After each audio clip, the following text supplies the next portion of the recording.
Hey there, you're listening to Not Another TV Podcast. This is episode 56, the week of August 17th, 2024. My name's Drew Koenig. With me this week is my guest returning to the show, Lizzie Saenz. Lizzie, how are we doing? I'm good. It's good to be here. It's good to have you back. How are you doing? I'm good. It's always good to be here to disagree with you about something. I don't know what that is yet, but I'm sure we'll find something. I'm sure we will find it. Although, I think if we were to graph it along the years of things that we actually do disagree on, we are on a severe downward slope. But maybe this is the one. It is so sad, actually. True. It is. If there's one person I can count on to disagree on, we used to disagree on everything. Maybe it is Is this a sign that we're getting older? That we've started agreeing on more things? Maybe this is just maturity. It might be. I don't know. Maybe I'm becoming more agreeable in my old age. Who's to say? Maybe I am too. I don't know. Maybe it should concern us. I mean, I think people on this podcast, the listeners would agree that I have not become any less curmudgeonly. So, I'm still just as grumpy as I have always been. Maybe you're the one who's changed. Maybe. I don't know. I still feel like the people who send me emails saying that I hate everything will probably disagree, but maybe it is you and I who have found common ground. So perhaps, I don't know. You know what? There are worse things in the world. I mean, when things are bad, they deserve to be hated. That is all. That is true. But how's your week been? It's been a week. It started and it's been a week. I mean, I don't know. It's been okay. It's been a kind of like a slow week and any of the fun things. So it ends up being like a week where you're like, oh, work. So it just feels like just work. Totally fair. But we're here talking about TV. We are. As for my week, I was in Orlando for a couple of days earlier in the week. I was there Monday and Tuesday. We're recording on Saturday right now, and I am still phenomenally tired. It's amazing. It's funny talking about getting older because we went to Epcot and Hollywood Studios in one day, and I felt like I was going to die. I was like, I'm not about this life anymore. I'm not feeling this. That sounds both fun and not fun. Yeah. Here's the thing, and I'm about to say something that even to me sounds insanely privileged. I'm tired of going to Disney World. I've been to Disney. So here's the thing. My one of my sisters works at Disney World. She works at Magic Kingdom. So my family just kind of always goes to Disney World because she can get us in free and discounted and all that good jazz. But she has been working there for so long now that we just always do that, and I can't take it anymore. we are at the saturation point of Disney. Yeah, I think people only all the good parts of Disney, and there are good parts, but man, it is tiresome. It is. Whoever does people I always leave. Disney is it's a marathon, not a sprint. Right, definitely. Oh yeah. And when you go with no, and I don't know how you do Disney because we knew that everyone else was going to be there longer. I only had 2 days, and so we shoved all the Disney into one day. And we were like, we only really want to do Epcot and Hollywood Studios, and that's too much. That is the marathon. That is the sprint part of that. Of oh, this was a bad idea. And if we had also done Magic Kingdom, I doubt my ability to survive that. Yeah, no, and I love doing it, but those are the kind of vacations where you come back and you're like, yeah, I need a vacation now from the vacation I just took. Right. 3 Absolutely. days to sleep. And I don't know. I know you always come back and you're like, I always go and I'm like, well, I'm not going to overeat. Like, I'm just really gonna plan my meals and whatever. Mm. Such a funny person I am when I go to Disney. Like, I always go with like good intentions, and I Mm. always come back and I'm like, yeah, all the bad decisions I made when I'm like standing in line or whatever, and like there's like, oh, if you buy this and this and this, you I saved $2. It's like, yeah, but Right. you're buying like 50 things, but I saved $2. But yeah, so I'm very tired because I just shoved like these two like personal days into my week. Then the rest of it was just like, oh, you still have like all this work to do. You still have like the actual work week to get through. So I'm like, I don't care for this at all. But we're persevering. We're pushing through. Let's move on to some news real quick. So I have three pieces of news here that I want to blow through fairly quickly because they're not very intensive. The first is that Paramount Television Studios is shutting down to save $500 million at the cost of 2,000 jobs and will be absorbed into CBS Studios. Another thing that I thought immediately when I heard that was, okay, what about Star Trek? And then was happy to learn that all that is done through CBS Studios, anyways. So I was like, okay, so I'm not really losing anything here, except for all the people losing their jobs, which seems to be the main takeaway from this. Yeah. Which is very sad. Practically, in a TV sense, Paramount Television Studios only really was doing things since 2013. So the amount that we lose is going to be minimal, I think, but also it's so hard to say. Do you know anything in that regard? Yeah, it doesn't seem it seems to me like it seems like they're consolidating some things, but it's one of those things where we didn't really know what was going on and what was what. So it's one of those news that I don't think we have a real idea of how big it is, and we won't know for a while.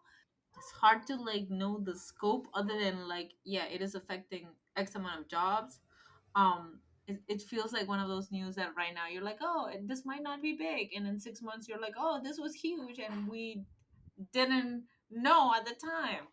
And yeah, because right now it's easy to dismiss it as, oh, this was nothing. And just I hate news like this because I'm like, you sit here and you're like, oh man, is this big or not?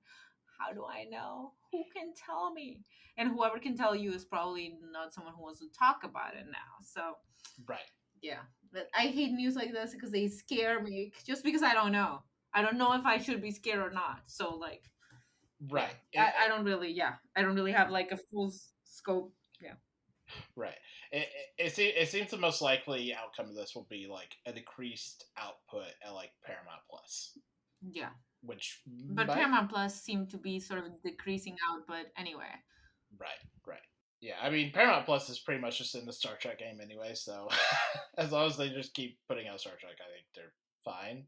Yeah, but they were doing some like they were they can't like they had some stuff that they picked up like sort of from CBS. Mm. They, I mean, I guess they're not decreasing in the sense that they had what was the they had what was the procedural they had they SEAL team, was it, am I forgetting, Oh, yeah. is it SEAL team, yes, SEAL team, which is ending, but they are gonna have the NCIS spin-off now. So I guess they're ending one procedural and replacing it for a procedural, which for them is like a bigger sort of Mm. um higher profile procedural. So I guess they're happy with what they're giving up and replacing it with. So in that regard, I guess they're not losing anything. Like they're placing, they're hedging their bets there. Like I think not really like they put a lot of money in that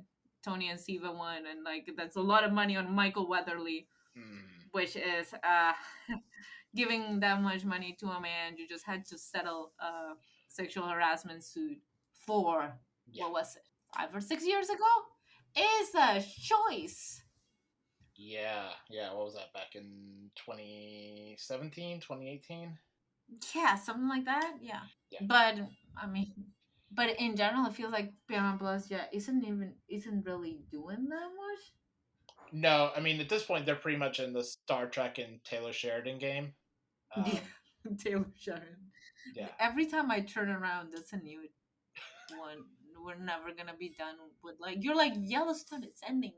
Thank God you turn around 3 more spin-offs. Our next piece of news is that it was announced yesterday, I think, that My Lady Jane at Amazon Prime Video has been canceled and will not be picked up for a second season. We've talked about the show a lot in the podcast. We'll continue to talk about it on this episode. We are big fans of the show over here, and it is a big bummer. If nothing else, like setting aside the the quality of the show or like a lot of the things that the show does well, just take like the central figure of Emily Bader, who is a person who will blow up after this. I can almost guarantee it. And you Amazon Prime Video could say, I'm gonna lock this person down for the next whatever, and you're choosing not to. It's an absurd thing. Like it's the same thing that me and Matt said when they canceled Girls on the Bus. Of like, you could lock down Melissa Benoist and Carla Gugino, and you're choosing not to, and that's an insane decision. But yeah, I think my main thing is they made the horse girls mad. I don't know why you would go against the horse girls. No, it's just a bad idea. Like the horse girls, they didn't even promote for the horse. I mean, I feel like there was so many missed opportunities here. You could have promoted for the horse girls. They didn't. The promo was atrocious because I think Amazon Prime didn't realize that if they'd sold the fact that Edward was a horse, people would have liked it. They were like, let's keep this a secret. No, you didn't need to keep it a secret. You needed to tell everyone about it. And then more people would have watched. Because people actually like these kinds of romances. And they were like, no, no, no, this is a twist. Like, no, no, no, put it everywhere. Okay? Fail the promo completely. Because when people started realizing what the twist was, people started watching more. Then after feeling the promo completely, uh, they didn't really give it enough time, and now they're canceling it. Absolutely what you said, but it's also sort of like a pattern of I think Prime Video and Apple TV are the two word streamers that does. They have a lot of really really good content, and then you're like, oh, this is really good. How did I not know? No one knows. No one knows they're good content. No, they are so bad, and I have 3 conversations a week that are like, have you tried this? What is this? Oh, this show. And so I describe show. Oh, I didn't know this existed. Yes, I know you don't. That's what I'm telling you about shows on Prime Video or Apple TV. Because I don't know what they promote. Like their extent of the promotion seems to be sending us emails about it and hoping someone will word of mouth cannot get you that far. It is absurd. Right, like their marketing budget is $5 and a bag of gummy snacks. Like, it's ridiculous. But like to what you were saying, like the shows they sold the show on, hey, this is a anachronistic feminist historical retelling, and I think a lot of us went, okay, we have that with like the Buccaneers and Bridgerton and The Great and yada yada yada yada yada. And I was like, why would we watch? Why do you want us to watch the show? And they so disastrously buried how weird the show is, which is like numero uno for why you should be watching it. You know, among Right. like a lot of other reasons. Good. Like the horse girls would have been like they're the subset of horse girls. Like I don't think they understand the power of the. Like I'm not even kidding. The horse girls are like so big. Like they don't get it. I don't get it. I'm like making fun of it. I'm not really making fun of the horse girls, but like the horse girls, the power of the horse girls. Like I've seen memes about it, but like I'm not joking. No, you're not. And they they literally buried the lead here. Like I saw so many people like oh, when I found out this, I decided to watch, And the more I saw it and the tweets started going viral, I was like, why did they? And then they really, really made it a point, because I had screeners for this, and I had 27 million notes that they sent. It was like, do not reveal this, do not reveal this, do not reveal this. And I was like, but this is what I should be revealing. Right. So, well, like, they wanted to save it as like a twist, but like, this is your selling point. but it wasn't even a twist. It was in the first episode. So why couldn't I reveal it? Like, if it had been the twist at the end of episode 8, I was like, oh, I could have been like, okay. But like, it was literally something that happened in the first episode. So why couldn't I reveal it? I do not. So dumb. I don't know. Yeah. I'm from Kentucky. I'm from like the horse capital of the world. Don't fuck with horse girls. They're not to be trifled with. They're just not. Like, you're joking about this and you're saying this, like, I'm telling you. It's not a good idea. You don't understand how insane these people are. Prime Video clearly didn't. No. And then look, Prime Video often does not understand the lunacy of their audience. They made the mistake with the Wilds. They did this with A League of Their Own. Now they did it with with My Lady Jane. Like, you don't understand how unhinged these people are, but you will. You just listed 3 shows and you're so right. But I'm right. And let's move on to the last piece of news here, which is I'm trying to find like the right way to contextualize this.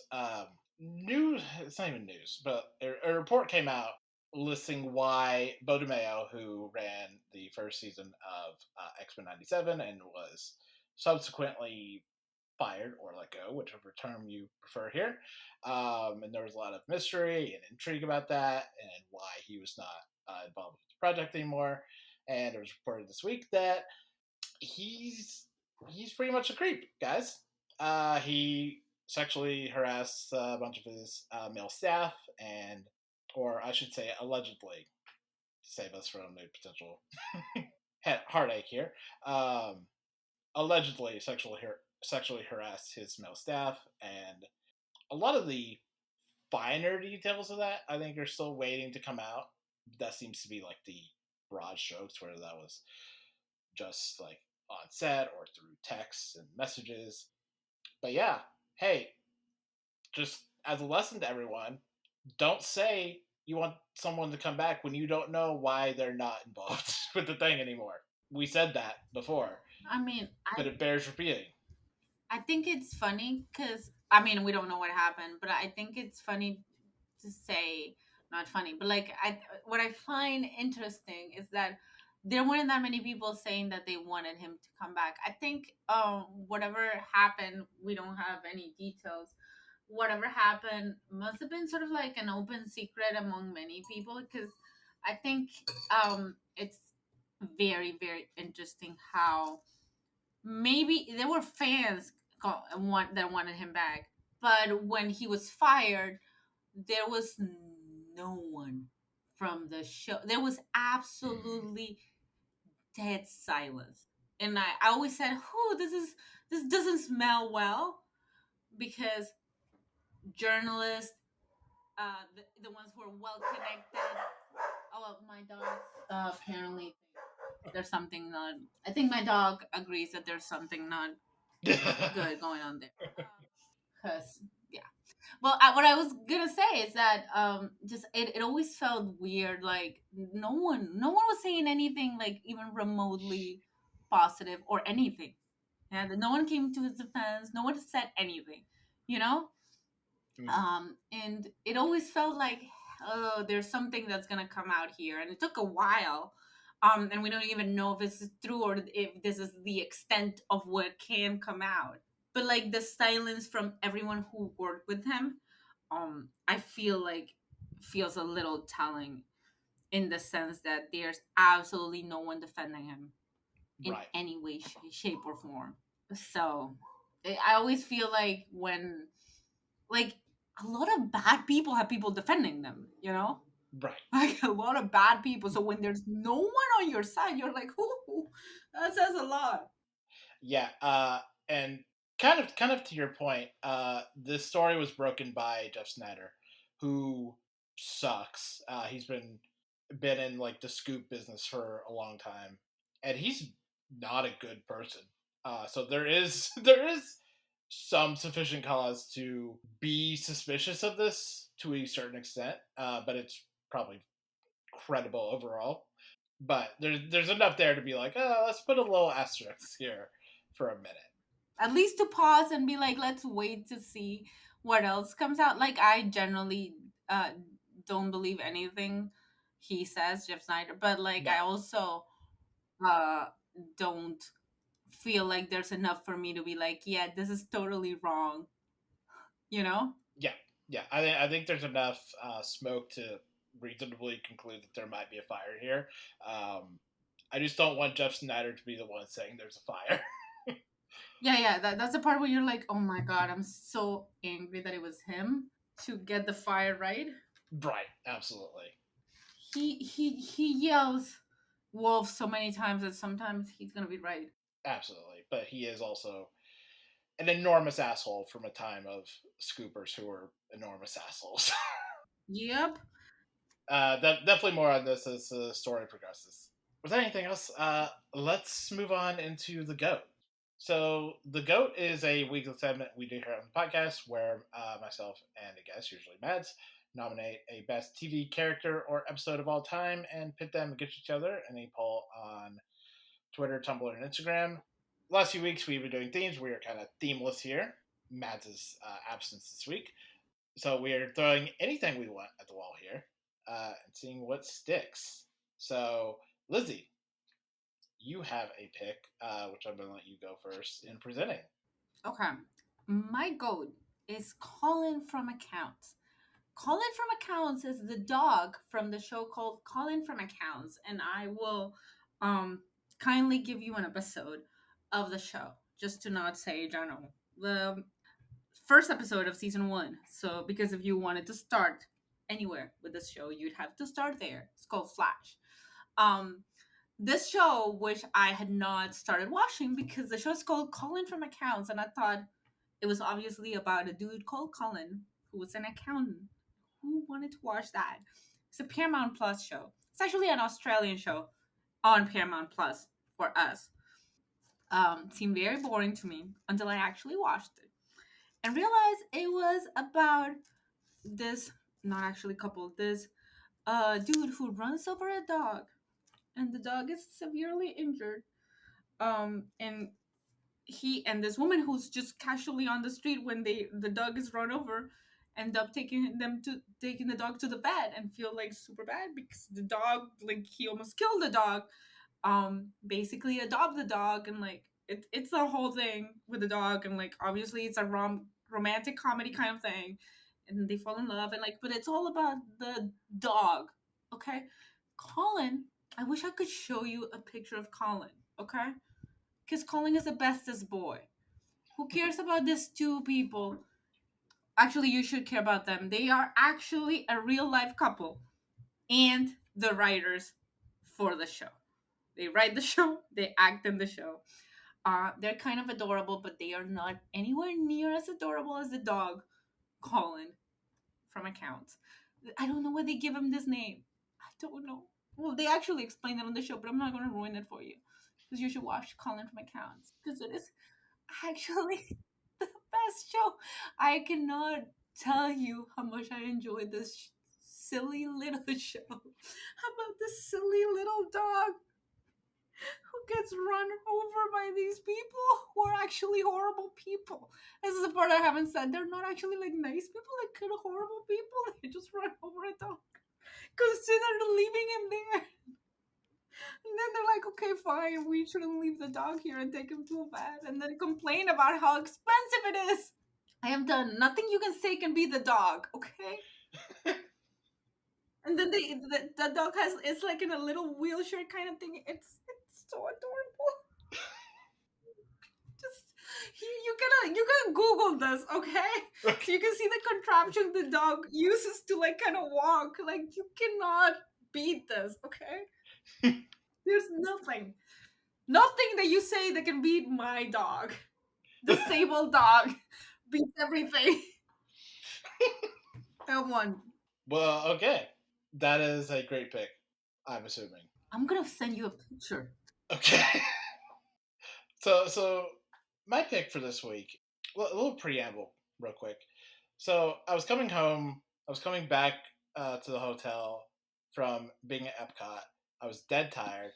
I collapsed on my bed. I turned on the TV, and it just so happened that a rerun of Dawson's Creek was playing, which does bring me to my submissions here, which is Pacy Witter from Dawson's Creek, played by Joshua Jackson, who really kind of like perfected the, and it almost feels derogatory to call him this, even though like he does fit into like this kind of mold, but like the TV best friend sidekick character, and like really just kind of perfected that archetype.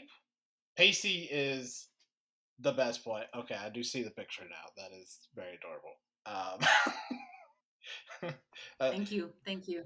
Lizzie just sent me a picture of Colin from account, and it is very cute. But Pacy Witter, best boy, just, and part of so much of this has to do with like how good Joshua Jackson is in the role as Pacy. Fills him with such nuance and personality and like cleverness that he is perpetually difficult to not love, and he's very rarely not lovable. You know, just all of his interactions with Dawson, all of his stuff with Katie Holmes' character Joey, and that romance that like blooms throughout the show. Yeah, so much of it just, that character works so well in ways that like without Joshua Jackson may not work as well, but it's also really good writing throughout that's given to him. I'm gonna leave it there. I'm gonna let my picks kind of speak for itself there. That's Pacey Witter from Dawson's Creek. Fine, that was a good pick, I guess. I am coming for certain Gen X millennial women here. This will be catnip for a certain type of person. You can vote for these on Twitter, Tumblr, and Instagram. There'll be a Google form on all of those platforms. And be sure to like and share it on all your other platforms. And you'll have 2 days to vote once it goes live. Next week, I want to remind you all that we are going to be presenting picks for our best Adventure Time episodes, since we are going to be concluding our coverage of that show next week. Fun stuff. Kind of end of an era for us, because we've been talking about that show for almost a year. Until next week, that's what we have. Be sure to send in some picks. Anything else? Let's move on into the main part of our show. It's been a blue, blue day. I feel like running away. I feel like running away from it all. My love has been untrue. She's found somebody new. It's been a blue, blue day for me. I feel like crying, dying. What can I do? Feel like praying, saying, I'm glad we're through. So to kick us off here, you recently watched House of the Dragon. Yes. I'm not sure if I should say good or bad. Tell me about the second season. I did not love it. I did not hate it. I did not love it. I thought it was missing 2 episodes that they probably cut because they decided they didn't want to kill off some characters at the end of the season, which would have needed to die considering what happens in the books if they had 10 episodes. And because they didn't want to kill those characters, they were like, oh, let's do 8 episodes instead of 10, considering chronologically what's coming. But then what happened is we ended up with 8 episodes, and then the season finale was like, oh, what's next? Like, where's the rest of the episode and the rest of the season? Was that the finale or like the setup? Because the season finale felt like too much of a setup for the next season. So like it wasn't bad, but it also felt very anticlimactic. I was like, oh, okay, that was it. Like it wasn't a big like I don't know Game of Thrones and even like the first season of House of Dragon was like all building up to something, and we spent season 2 building up to something, and like we were still building, building up to what am I building towards? Like I spent the like season 1 was like, oh, we're building up to war. I was like, okay, so then there's gonna be war, right? And then there's one more or less big battle in season 2, and then in the middle of the season. And then it was like, okay, we're building up to bigger things. And no, we don't build. Nothing happens at the end of the season. Just kind of like a big disappointment considering we thought we were building to something. So, in that regard, I wasn't too happy with it. But my biggest problem with the season is that I think the show is very much afraid to make all the characters either evil or all the characters for them have to be, I'm not gonna say nuanced because I understand the characters have to be nuanced, but like they are deadly afraid of, I guess, fans not liking characters if they're evil. Like I don't think they've heard of like Darth Vader or Kylo Ren or characters like that and how much fangirls still love them. Don't think they've heard of that because they spend the entire season whitewashing characters like Damon, who like in season 1 literally killed his wife, and then after he killed her, like went back and it's like, "Are you sure you're dead? Let me like finish you off. Make sure you're like really, really dead," just so he could marry his niece. And then in season 2, he's all like, "Oh, but like I'm not the one. I didn't really do this bad thing, or if I do, I regret it." And I'm like, who are you? The show just needs to make a decision. Like, let him be evil. It's fine. People are gonna like him anyway. Like, why are we here, like, pretending the characters cannot be evil? And it does the same with Aemon.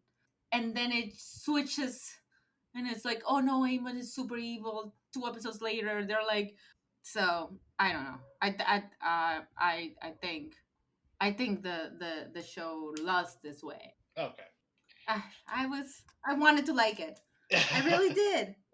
Look, it's just let characters be bad. Let characters be whatever. Like I mean, whatever. If like I'm not saying like I'm just very very confused about characters not being like Kylo Ren has fangirls. You know Adam Driver has fangirls.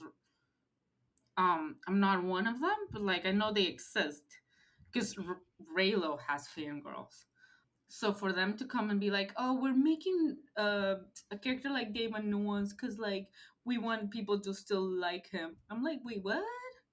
This is literally something the showrunner said." And I'm like, "Hello, have you been on the internet?" One thing I will say is like someone who only like interacts with the show like tangentially, like as someone who just like sees like random TikToks and like tweets about it. And this is more like something about like the fandom, which isn't something I love to do. I don't like policing fandom, but this is both a show that like can't exist without Game of Thrones, but also is so hindered by Game of Thrones because I think a lot of people view it with like a very Game of Thrones lens, where like I think certain characters have to exist in very specific archetypes and roles. So like, and I'm not accusing particular people of this, but like, there people need Rhaenyra to be Daenerys, and they need Alicent to be Cersei, and as someone from just viewing this like viewing from outside the house you know that feels woefully simplistic. Like Alicent isn't Cersei Lannister as much as anyone would like her to be. you know just from like the limited amount that I know of that character, she's just not. And Rhaenyra isn't Daenerys. Like you want it to be this simple box that you can fit a character into, and like that feels limiting to me. Yeah, and every tie they do to Game of Thrones makes the show worse because the season 2 went out of its way to tie the lore to like the prophecy in Game of Thrones, and every time they did it, I'm like, but do we remember that the prophecy from Game of Thrones ended up coming to nothing? Like it meant nothing in the end. So like the more you tie the prophecy to Game of Thrones, the more I think, oh, you mean the prophecy that meant nothing because then Arya killed the Night King? So why am I here? What is this entire show about? Nothing. So you're telling me these people are here doing this entire thing because of a prophecy they think means something, and then Arya's the one to kill the Night King? Save them from this hell. Someone tell them this means nothing. Right. Well, like, the most genre thing you can do is to look at a prophecy and say, well, that's stupid and useless, you know? Yeah, I feel bad for them now. I'm like, hello. I wish I could tell you, don't fight over this throne because you think you have to because of a prophecy. Sweet Summer Shell, go live your life. Okay? You mean nothing in the grand scheme of things. Okay? I just learned that from Game of Thrones. I'm gonna send you a DVD of season 8, and then you can go live your life happily. Maybe season 3 will be better because they'll do all the things they didn't do in season 2, but like, and I think, and when I say I think, I'm 99% sure that part of the problems with this season was the writer's strike, because this was one of the few shows that kept filming after the writers went on strike, and we're like, oh, rewrite? Who needs writers? We're just gonna keep filming. And then you were watching the episodes and you're like, why is this episode 1 hour and 13 minutes? Why is this episode 1 hour and 7 minutes? Why is this episode like, these scenes feels like they could have been cut? And then they only had 8 episodes instead of 10, and you're like, these are weird choices. And then you're like, oh yeah, but the writers weren't there. And you're like, oh yeah, that tracks. Yeah. And I'm glad you said that, because I was just about to ask you about that. Yeah, maybe with writers that can do rewrites and all of that stuff, season 3 will be better in 2 years, when I will maybe have already forgotten how bad season 2 was. That's a good thing about streamers taking too long. You forget how bad the season was. You forget what happened, and then you forget if it was bad. So you're like, okay. So the verdict on House of Dragon season 2, not great. Let's move on to our next show. Women in Blue, now streaming on Apple TV Plus. There are currently 4 episodes out. I've watched 2.5. So let's start with you. How do you feel about this? I watched 1 episode, and I don't know how I feel about it. And I only watched 1 episode, so I don't know. It felt like, I guess the mystery was well done. It was sort of a weird thing because like it's set in like 70s Mexico. I don't know what it's trying to do.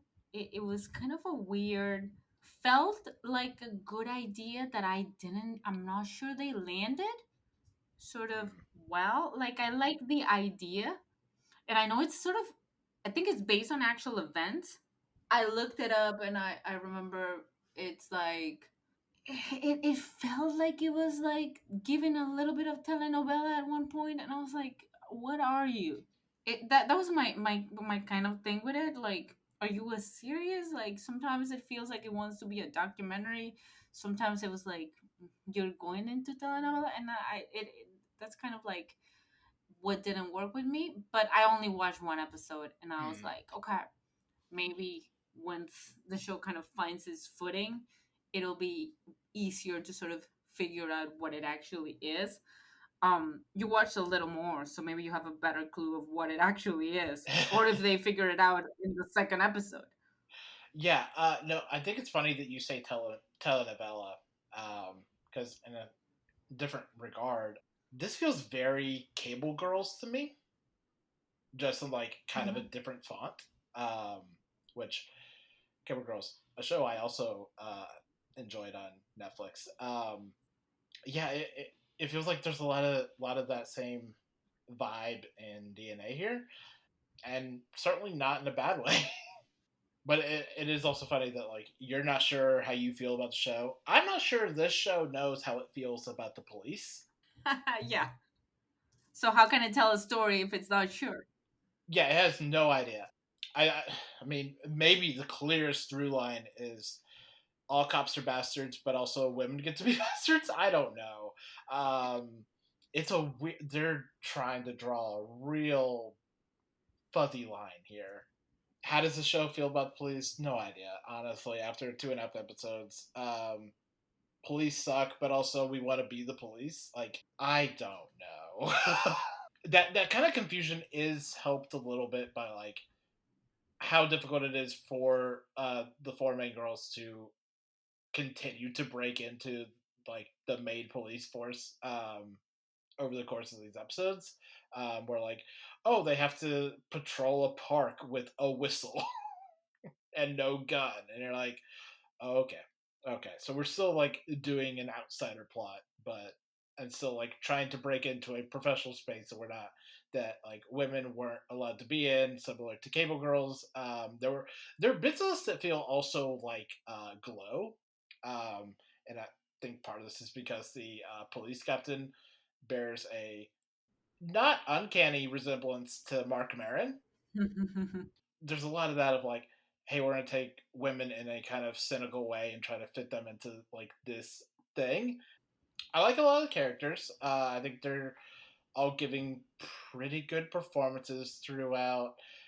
There's a scene on a bus in the second episode that I think really dials into like a lot of the characters' perspectives and motivations like pretty concisely, that I appreciated. Where it's like they're all like giving their own take on like what is happening and like their role in the police, and each of them like gets to give like their own take on that, and it's all fairly well done. Yeah, a part of this is like, well, let's see how the rest of this shakes out, because it could like disastrously fall apart, because again, this is an Apple TV show, and that has been known to happen. There's no middle ground with Apple TV. Exactly. Yeah. Oh, one character that I was unsure about for an episode or two was Angeles, played by Eminis Serenina, who plays this very like deeply autistic coded character that for I was like, this something about this feels like allistic playing an autistic, but that actor is does have Asperger's in real life, so I was like, okay, I feel moderately better about this, even though her wig is for real bad, horrible, like really atrocious. She's like she has this black wig with a bob. Who has a good wig? Like big glasses. There are no good wigs on TV. No, God, it's just really bad. And the idea is to like give her this kind of like mousy appearance, and like whenever they do that on TV, like I don't care if it's like Samantha Henratty on Yellow Jackets, or like when they tried to do that with like Miss Grundy on Riverdale, and you're like, I can tell this person is hot. Like I can just tell. I don't know what you're trying to accomplish here, but like, no, please stop. Please stop. But again, I like all the other girls. I like Barbara Mori, who's the lead performances. Maria, I think she's giving like a really good central performance as like the de facto lead. I dig kind of the overall vibe of this, like the kind of grainy 70s shit that's going on here. Even though like Maria is a character who wants to be a detective and thinks that she needs to be in the police, and like no one's mentioning, hey, you just want to be like a, you know, Agatha Christie, Poirot, Benoit Blanc kind of person, not not like a woman in the police force. And I really wish someone would just say that to her, because she's a woman like obsessed with like detective novels, and it's just like, you just want to be like a detective, not a police detective. But yeah, overall, really digging it. Kind of. I just wish it would figure itself out a modicum bit more. Let's move on real quick to The Boyfriend on Netflix, which the full first season is fully up and streaming. This is a Japanese reality program. What is it? 6 or 7 Japanese men living in a house together. They are all. It's 9. 9? Is it 9? Okay. I knew I was off on my count, but they are all gay or bisexual. They're all queer, yes. Some of them are bisexual. It's not like I watched every episode and like discussed it with my friends and everything. It's not, no. Just like, casually, no. Casual information that I know. This is very casual, my knowledge of this. Casual. Yeah. I watched 2 episodes of this, and I really enjoyed it. It was very like it in the sense that I mean, if you watch reality and your reality is like The Bachelor or Love is Blind, this was like very different. I think you said 6 because you don't see if you only watch 2 episodes. Others come in later. Oh, okay. So you're not that off. You just others come in later. It ends up being 9. You're just remembering the people you saw at the beginning. It ends up being 9. Okay. You're fine. Okay. Yeah. No, my main point of reference was last year we watched The Ultimatum Queer Love, which was perhaps one of the most chaotic, messy things I've ever watched. And this is so severely not. Yeah, this is like super nice compared to but like The Ultimatum is like this is very nice. They leave each other like love messages and like this is not The Ultimatum. No. Although in my experience, if you put a group of twinks together, it gets chaotic fast. So this is not quite my experience, but I do like the wholesomeness of the show. Like I finished it, and surprisingly, it never gets chaotic.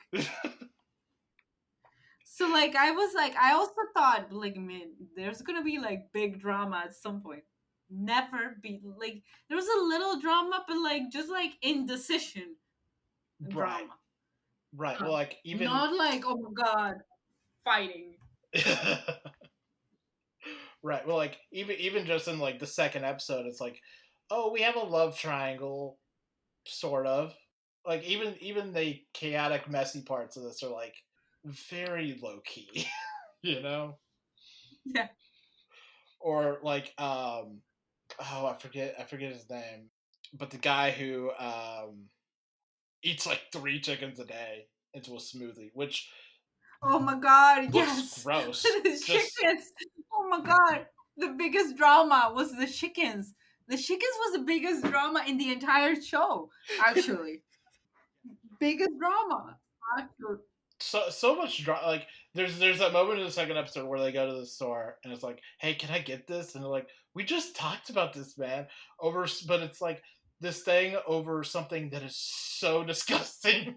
No, like literally, they have a budget and he can't keep to the budget. That's the drama, and you're like, oh my god, this is drama. It's so funny. But also, like, I like literally would break up with someone if all they wanted to eat was raw chicken.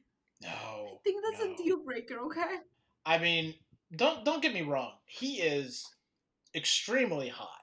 Yes, but no, like his abs are very good, and I can see like the job he has and the workout regimen that he, the diet that he needs to have. But like that's gross. That's just like if that's what you need to do to keep it, dude. Like honestly, like not worth it. Not worth it. Just take it down like 10%. Not worth it for you. Not worth it for me.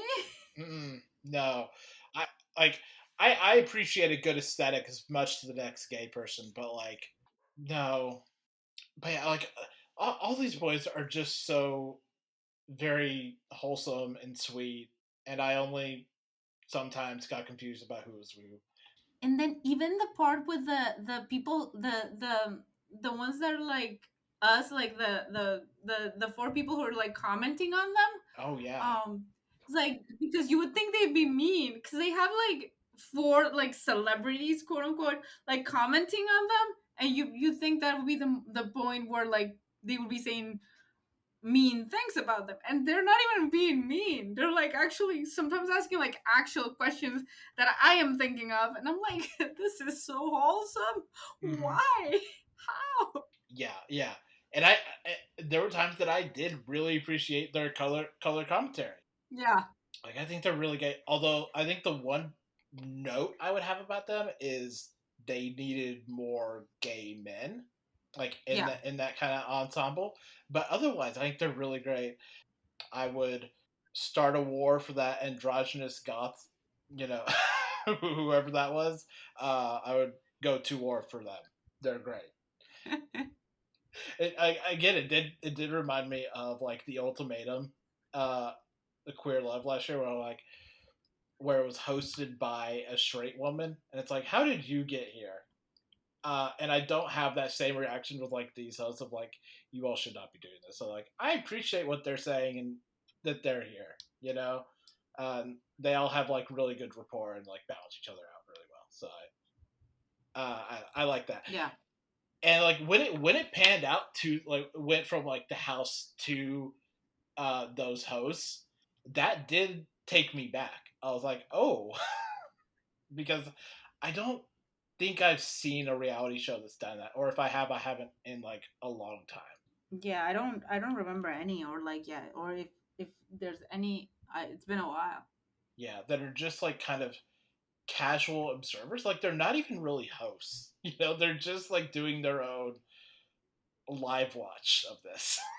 It's like it felt like a really good way to have a secondary force of the show where like they can't really be involved and they can't really like influence things, but you still feel like you're watching a reality show where like obviously there's high levels of producing, but it feels less malicious than like I think a lot of other reality programs do. You know? Yeah, that's exactly how I felt. It was just a fun watch, and not in like the same way I watched Love Is Blind, which is like chaos. Like, and I've watched lately, like I watched Love Is Blind Mexico and Love Is Blind UK and Love Is Blind Brazil, and I'm like, what are you people doing? Yeah, and the closest you get to this is I think his name is Shun, where you're just like, you sweet baby, what are you doing? God, yes. Please get your trauma response under control or do something with it because you are fraying its seams here. Like, genuinely concerned for that. Just he's such a baby, and I mean that in the best way possible. To kind of stay in a similar vein here, let's switch over to Bridgerton, which you caught the latest season of. This was season 3, right? It was season 3, yes. Excellent, cool. I, I, I would like to say that I tried asking my sisters and my mom about the season of Bridgerton, and they were deeply unhelpful, given that this is a show that I don't think I have watched a single moment of. But Lizzie, tell me about this latest season of Bridgerton. It's weird in that I think the show has gotten worse. I mean, I did not like season. It's weird in a way. Like, I think the season started really well, so it's weird to see me saying that it's gotten more. Like, the first, Netflix has done itself a disservice by splitting the seasons in two. They either need to start releasing the episodes weekly or dump them all at once. Because what they did is like they split the season in two, 4 and 4. What happened is that the first 4 episodes were pretty good. Okay? So once the first 4 episodes dropped, it was like, oh, this is a really good season. Good. This is gonna be the best season so far. Uh-huh. Famous last words, because what happened then with the last 4 episodes is like at the end, this is a romance, right? You get the first 4 episodes, and then the first 4 episodes were pretty heavy on the thing you're watching the show for, which is the romance. Then we get 5 and 6. 5 is probably the pinnacle of the romance arc, and then 6, 7, and 8 are barely no romance. And so you're like, so the best episodes for the romance, because the last 3 episodes were sort of like the characters were in a fight, and then when they put them back together, they sort of like fix their individual arcs, or her arc pay him dust, and then set up the other seasons. So they didn't really give us romance in the last few episodes of a romance series, because they did all of that in the first few episodes. Kind of dumb. And then it felt like, like, again, like what I was talking about with House of the Dragon, like the show was building up to nothing, and then when you release the show in two parts, you build up something and then you don't deliver it, and you have people waiting for a month for something that they never got, so you make it worse. So it ended up being more disappointing than season two, which I think the problem with season two was that they didn't have the main couple together long enough. But at least the season was building up to something, and when it built up, the main couple was together at the end. My problem there was, oh, they weren't together long enough, but at least the season wasn't an arc, and then they ended up together at the end. It's not that they were together at the beginning and then got nothing at the end, you know? So now that in hindsight, I guess that, which I didn't like then, was better than what season three did. It's just like, do these people know that they're writing a romance? I'm not quite sure. It's like they're adapting books from the romance section. I'm not sure if they know what that means. Because it's like the weirdest thing. And then they have this character, they're doing all these things for representation, and that is great. They have this character, like one of the brothers, who's like the next season, and they're like, oh, this character is pansexual. He wasn't in the books. I'm like, wonderful. They set this up in, like, I don't know, if it wasn't the last episode, it was episode 7 of season 3. Man, there were hints about this from season like 1 or 2. Why do you wait till the like episode 7 of season 3 to pay this off when he's gonna end up with a woman in his season? So you couldn't really show him being with men? I don't know. Like, I'm just throwing ideas out there now. Like, right. And then they gender switch another character, a man to a woman. So one of the siblings is gonna end up being a lesbian love story. So they set that up, and they introduced the female love interest this season, and all of that is great. Like, they spend all of that time setting those up, and they like literally pay dust to the main romance this season. Which I guess I understand you have to set up the other things, but like they really weren't interested in like what was supposed to be the main story. Um, and it's super weird. I don't know. It's just very weird to me. I don't understand the writing decisions in the show at all. Cuz like halfway through episode 6, I was like, okay, so we can forget about the main couple, right? They're done. Their season ended. The rest is just like set up. Like, I'm just like putting them out of my mind. They got married. They're done. Like, what am I doing here? Like, all of the good moments are over. So like pacing wise, no idea what they were doing. And like, yeah, Netflix, someone needs to send them a memo about like their release strategy. Like, I think the best release strategy is the thing they do with reality, which is like Love is Blind releases like, I don't know, 2 or 3 episodes here, then 2 or 3 episodes the next week, 2 or 3 whatever, and then the finale there's like 1 or 2, like whatever. It's not weekly exactly, but it's kind of like a weekly kind of vibe. That's better than what they did with Bridgerton, which is half and half. It makes no sense. So that hurt the season. I don't know. I've heard less. I know some people are happy. Most people I've seen are not really like happy with most of what they got this season, and they got 5 more seasons to go. So I mean, hopefully they'll figure it out at some point. I don't know. Knock on wood. I mean, hopefully they figure it out for the seasons where they're telling queer stories. Like, I don't know, because like they already did Benedict. He had an episode and a half to be pansexual.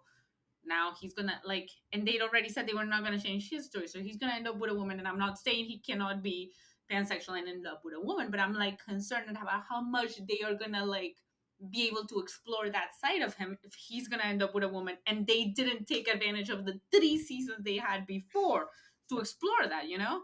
Right. Like, why not have him come out in season 1?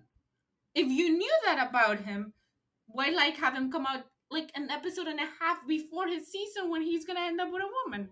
Makes absolutely no sense to me. So that was kind of a miss for me too. Yeah, I'll say is this being another show that I only interact with through like tweets I see. I only knew about Francesca and Michaela, I think, which I saw many tweets about. Yeah, you didn't even know about Benedict. Now I told you. Yeah. I knew like kind of sort of about Benedict. Francesca knew so many things.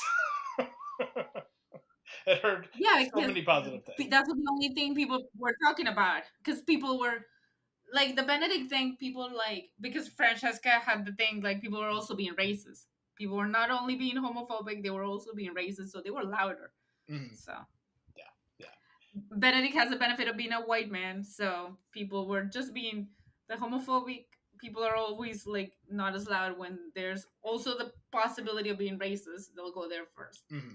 I will say that most of the things I heard and saw were positive overall, because I've curated my right people defending from the yeah. But that all seemed super promising, and actually when they announced that like Benedict's season would be the next one, I was like, oh, we aren't doing Francesca after. Okay, got it. No, like Francesca could never come next. When they sort of even when they brought in like thing, I was like, people are like, oh, so Francesca's next, and I was like, there's no way Francesca's next. I read those books. There is no way. People were sure. I was like, I will bet good. Who wants to come bet against me that Francesca is not next? Because like Francesca's, dear God, sorry. Like if you're gonna tell me that I'm gonna spoil a book that was published 20 years ago, please find some perspective. So I'm gonna say something about Francesca. Okay. Francesca's husband has to go die before she can get on with this new love. Okay, Francesca's married. She needs her husband to die before she can find another love. Okay, we all understand that because she's whole ass married and there's another person. So unless we were gonna kill her husband off screen, her husband that she just got married to, we needed like time for Francesca. So it like literally needed to be Benedict, who if not was gonna be 85 by the time like all his youngest siblings keep getting married. He was gonna be 85 and like the kids were gonna get married. But like I think they're probably gonna do all 8 of them. Like they've already said so many times. They haven't officially like renewed it, but like Bridgerton's probably gonna get like all 8 seasons, so no one's worried there. Right. Are they gonna do a good job of them? I'm not so sure, but they're gonna do them. I mean, at the rate they're doing them, I don't know when they're doing it. But they'll do it eventually. They will make an attempt. Let's move on to our next show. Sunny on Apple TV. There are currently 7 episodes out. I've watched all 7. Talk about another show that has an indiscernible vibe. I don't know if that is a prerequisite for an Apple TV Plus show, but I cannot discern what vibe the show is supposed to be going for. Lizzie, what do you think of this show? This is another show I watched the first episode of, and I was like, literally, what did I just watch? And that's the reason I didn't continue, was that I was like, because I watched it because I was like, oh, you know when you're like, oh, I really like this actress, so I'm gonna try this show. And then I was like, but what is this show about? Is it like about a robot? Like, okay, like, is it about like? First I was like, this show's gonna be very heavy because it's about grief, and then like how we get over grief and then whatever, and then like when the little Sunny, like I was like, what is this show like? I don't know. I thought it was gonna be a little uplifting, and then it was just weird. And then it was like, okay, but what is this? You know, when you pause and you're like, okay, what is the show trying to do? Okay, first question. And I'm like, I have no idea.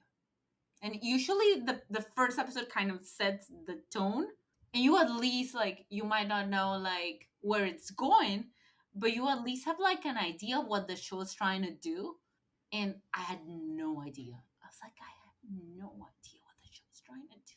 And usually, what I don't know what the show is trying to do, I don't keep watching. I'm like, okay, if you don't know, and then I don't know, and then we're not like gonna get along real well. Because if I have to guess for like more than an episode, then probably you're not for me. But if you watch 7 episodes, like, can you at least tell me if they know what they're trying to do? It's not that they don't know what they're trying to do. It's that they're trying to do a lot. Because, as you said, it's both a show about grief and overcoming grief. It's also a show about a woman who has a weird robot. It's also a show about a murder mystery. It's also a show about a Japanese crime drama. Which one of those shows takes precedent? I cannot tell you. Yeah, it's part buddy comedy. Let's figure this out. I don't know, and it's a little bit maddening. There are bits of it that I enjoy. I don't know that it all ever truly comes together, though.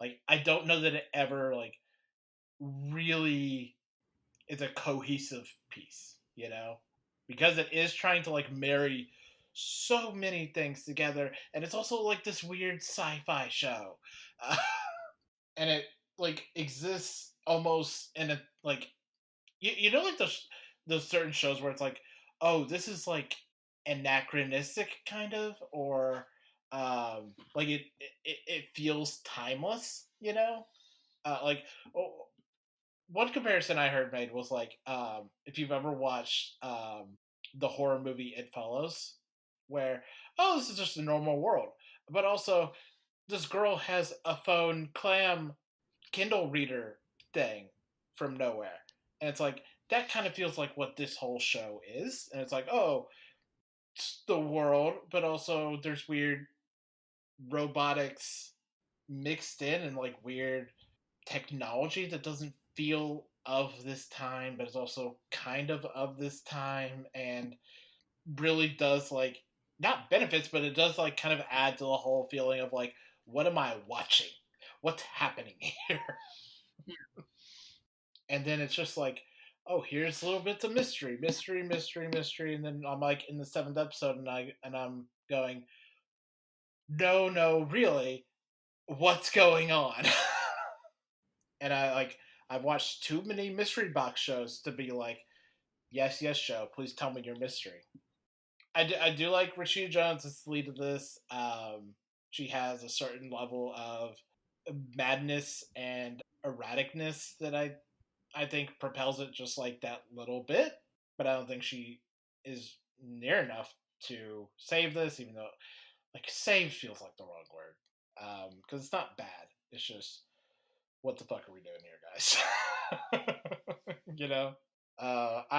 I am still hoping that like by episode 10 we'll be like, oh, okay, that's the show. That also does not feel like a great place for a show to be. Yeah, like if it takes 10 episodes. Yeah. I'm sure we'll check back in on this at another time. But till then, let's move on to My Lady Jane, which myself and Mads have talked about a lot over the last few weeks, so I'm going to pass this over to Lizzie.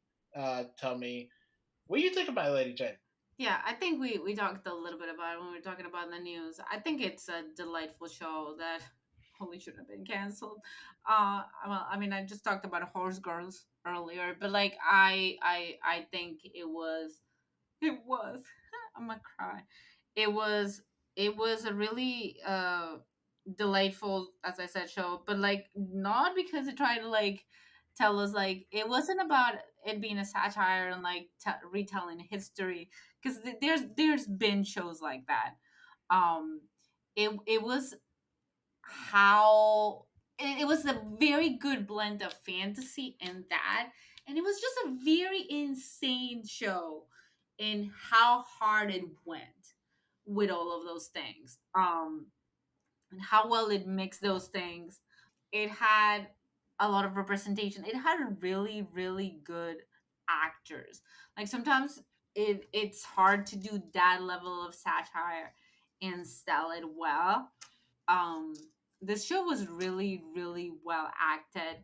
It had, I actually think, like, everyone talks about Bridgerton, and like Bridgerton really did bring out the romance genre, and like sort of Netflix is capitalizing off of that. I think My Lady Jane did romance better than Bridgerton season 3, and My Lady Jane got canceled, and Bridgerton's gonna get 57 more seasons on Netflix until the kids that we saw in the first season of Bridgerton, who were like little children, are grown up and having their own romances, which is absurd to me because this was better in the scenes. The romance aspect was better. In half of the ship was a horse. Yeah, we've already talked about the ways Amazon Prime failed the show. But I just think everything for me about the show really worked. The romance really worked, but like the sisters really worked, even in the way they didn't work. The mom, who was the worst, was also really well done. The friendships really worked. Edward really, like, everything, like the way the fantasy came together with a real story, that a lot of people probably went and googled, like, oh, what happened to this person in real life, which is kind of fun. So I think the show was really smartly written and really well done, and it's kind of sad that bad marketing got us to this point where smart well-written satire cannot get the time. Like, it's one of those things where you think, hey, all the good shows that we actually watch, would we have had the Office or Parks and Rec or anything like that? Lost. All of those shows that we consider classics now would have been canceled. No one would have gotten out of season 1 because shows don't get a chance anymore. So, right. rest in peace, My Lady Jane. You deserve better. Well, like it's even more crazy because like this is 100% a show that is going to appear on like top 10 lists at the end of the year, and like Guild Awards, and Prime Video could have had something to trot out. Like, not to make horse fun, but like they could have really had something to like pin their hat on, you know, and be like, oh, this is our show. Like, this is this thing that's like racking up like uh, critical acclaim and top 10 lists and awards, because I can almost guarantee that's what's going to happen. Yeah. Instead, they just have to like settle for their canceled show, which probably won't be able to go anywhere else. Yeah, probably not. I mean, I'm getting a Winona Earp TV special on Tubi later this year, so who knows what happened anymore. Yeah, I mean, yeah, stranger things have happened, but like probably not, or at least not now. And then when Emily Bader becomes as big as we know she will, then we're out of luck. Let's move on to our last show of the week. Evil, Season 4, Episode 13, Fear of the Unholy. Guys, I'm gonna miss this show so much. This was the... This is all you. I have not watched Evil. Oh, okay. You should watch Evil. Because I'm too scared. I know, I keep being told that, but like, I am too scared. I'm like, I'm not good with scary, and like, you cannot tell me Evil's not scared. No, it is. I mean, this is also a statement on like the TV landscape right now, that it doesn't have a lot of competition in this area, but it is one of the scariest shows on TV right now. It is so much a successor to like the X-Files in a lot of ways. Yeah, so this was the penultimate episode and has to do a lot of like penultimate episode stuff. We've talked about Evil a lot on this podcast, but for anyone who doesn't know, plus Lizzie, Evil follows a psychiatrist played by Katja Herbers, who in the first season joined a priest and a kind of blue collar contractor go out and assess various supernatural reports. So like demonic possessions and this season they investigated a potential werewolf and a possessed AI and things of this nature. Now we're at the fourth season. In the fourth season, we kind of wrapped up like the proper fourth season. We've had 4 extra episodes tacked on here, and this is the penultimate one where the church is getting shut down, the censorship program is getting shut down, everyone's getting different jobs, and we're kind of you can kind of feel like threads being closed off here, even though Evil is a show that should be able to run for 20 more seasons. Please and thank you.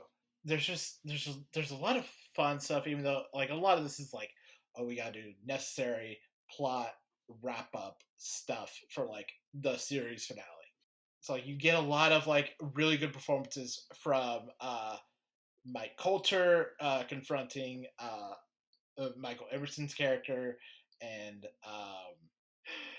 Sister Andrea, the nun, attacking demons in the church, trying to get back a religious artifact, and Sean Wallace just standing off to the side, looking perpetually flummoxed and exasperated at everything happening.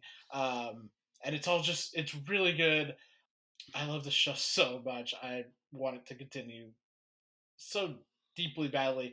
The show has some of the best like practical effects for like anything, but especially like the demon work in the show. Just looks every demon looks so deeply gross and disgusting, and that like they're able to do this on Paramount Plus budget is so good and impressive. Again, just like another example that like the Kings should be able to do whatever they want, and I think this show is like the greatest example of them being able to like cash in on that. Was like Evil is just the weirdest show. Like I mentioned the X Files, but like the X Files was able to do just like so many off kilter weird things week in week out. Like Evil does that, but like to an almost greater extent. But like every week having a conversation on faith and religion and the importance therein, and also the pitfalls. So yeah, I love this show. I'm gonna be so sad to see it go.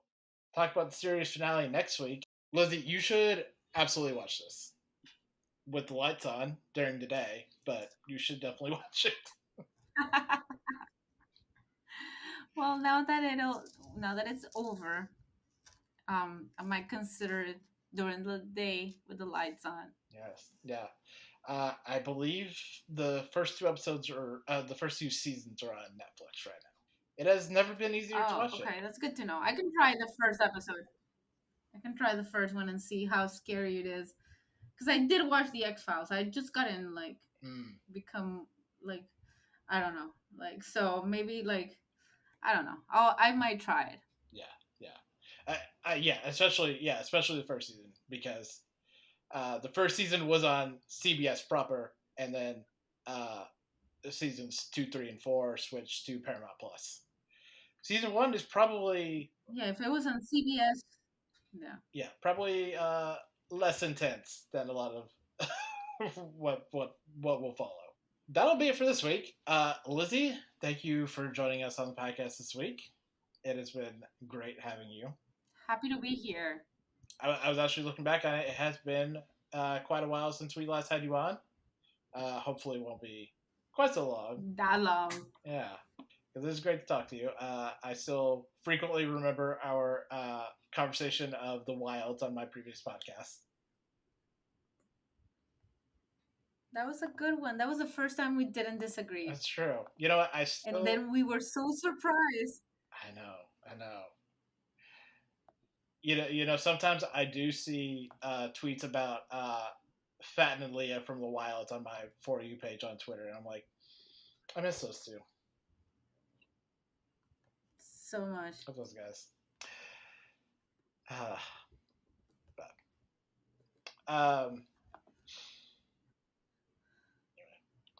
Lizzie, tell the people where they can find you online. You can find me on. We're not calling it the other way. We can find me on Twitter at Lizzie That, and you can find me on Instagram at Lizzie That21. And you can find me writing at Fangirlish in some other places, but mostly at Fangirlish. And if you find me on Twitter, not calling it that other way, you can see links to where else you can find me. So yeah, find me on social media. I'm sadly always there. Nice. And you can find me on Twitter at the Drew Koenig and everywhere else at Drew Koenig. You can follow the podcast on all your social media platforms at Not Another TV Podcasts, and also on Linktree, linktree.com/Not Another TV Podcasts. That has all our social medias, plus our Discord, where we're talking about TV in haphazard and frantic ways throughout the week. And we're also doing live watches of The X-Files every Tuesday and Friday at 7 o'clock. Be sure to join us for that. A lot of fun. You can find previous episodes of the podcast on Apple, YouTube, and Spotify, along with whatever other podcasting device you use. And also on our Libsyn feed at libsyn.com/NotAnotherTV Podcasts. Be sure to leave us a review and subscribe, and tell your friends about us. Until next week, please remember, don't go in the ocean. It's none of your business. Good day. Goodbye.